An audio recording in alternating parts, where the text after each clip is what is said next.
এটা না অটোমেটিক্যালি আমি আল্লাহর ঘর দেখার আগে যেদিন বসছি তা ওই দিন থেকে যেদিন আল্লাহর ঘর দেখছি এরপর দিন থেকে আসলে এটা আমার ভিতর থেকে আসে নাই ভাই। এটা আমি লোক দেখানোর জন্য না, এই জন্য আমি বারবার সবাইকে বারবার রিকোয়েস্ট করি এইটুকুন টপিক বাদ দিয়ে আমাকে নিয়ে কথা বলেন। কিন্তু চারপাশে এখন শুধু একটাই টপিক চলে যে অহনা কেন হিজাব করতেছে, নায়িকা তো কয়দিন পরে খুলে ফেলবে। কথা হচ্ছে নায়িকা কয়দিন পরে তো খুলে ফেলবো, কিন্তু এখন তো পড়ছি। যারা দেখতেছেন পড়েন না, কমেন্টস তো পড়েও বাজে কমেন্টস তো আপনারা করেনি। আগে দেখেন ডিসেম্বর থেকে মার্চ চলে যাচ্ছে, এপ্রিল আসবে, 25 যাবে, 26 আসবে, আমি নিজেও জানি না আল্লাহ আমার জন্য কী রাখছে। আমি কিভাবে বলবো এটা, আমি আসলে জানি না। দর্শক আসলে এটা নিয়ে কেন এত কথা বলে।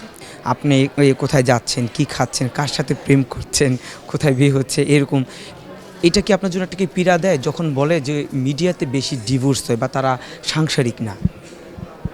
বিশ্বাস করেন মিডিয়ার বাইরে আমি অনেক মানুষ চিনি, আবার অনেক পরিচিতদেরকেও চিনি যারা একসাথে 7টা বিয়ে করছে তাও হ্যাপি না। ঠিক আছে, একজন 4টা বিয়ে করছে সেও হ্যাপি না। ভাই বিয়ে করে যদি হ্যাপি না থাকেন তাহলে বিয়ে করার দরকার কি? আমাকে ডিভোর্সের থেকে ওই ব্রেকআপের ট্যাগ লাগানো বেটার, আমার কাছে মনে হয়। সো এটা শুধুমাত্র মিডিয়ার ক্ষেত্রে না যে মিডিয়ার মানুষদেরই ডিভোর্স হয়, একটু খোঁজ নিয়ে দেখবেন যারা এই কথাগুলো বলে তাদের ফ্যামিলিতে ডিভোর্সটা বেশি হয়।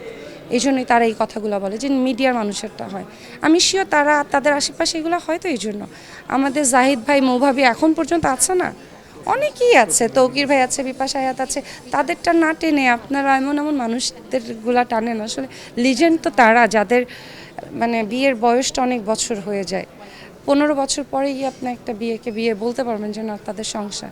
এর আগে মানে আসলে আমি জানি না, আমার কাছে তো সংসার মানে আমি দেখছি জাহিদ ভাইকে দেখছি, মৌভাবিকে দেখছি, সাব্বির ভাইকে দেখছি, চুমকি ভাবিকে দেখছি, বিপাশা আপুকে দেখছি, তৌকির ভাইকে দেখছি। সো এটা সব সেক্টরেই আছে।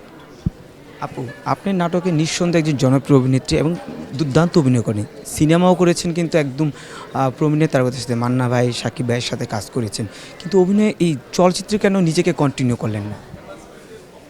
আমাকে দেখেন, আমাকে দেখে কি আপনার মনে হয় আমি চলচ্চিত্রের জন্য ফিট? I don't think.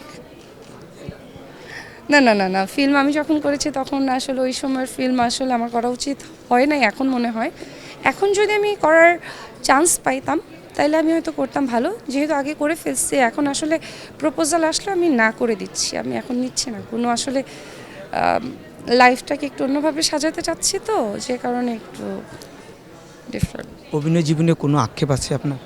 আক্ষেপ সবার থাকে, এমন কোনো অভিনেতা অভিনেত্রী নাই যারা বলবে যে আমার জীবনে কোনো আক্ষেপ নাই। আক্ষেপ তো সবার থাকে, সবার থাকে। যে বলবে সে মিথ্যা কথা বলবে, আর কদরের রোজা রেখে মিথ্যা বলা যাবে না।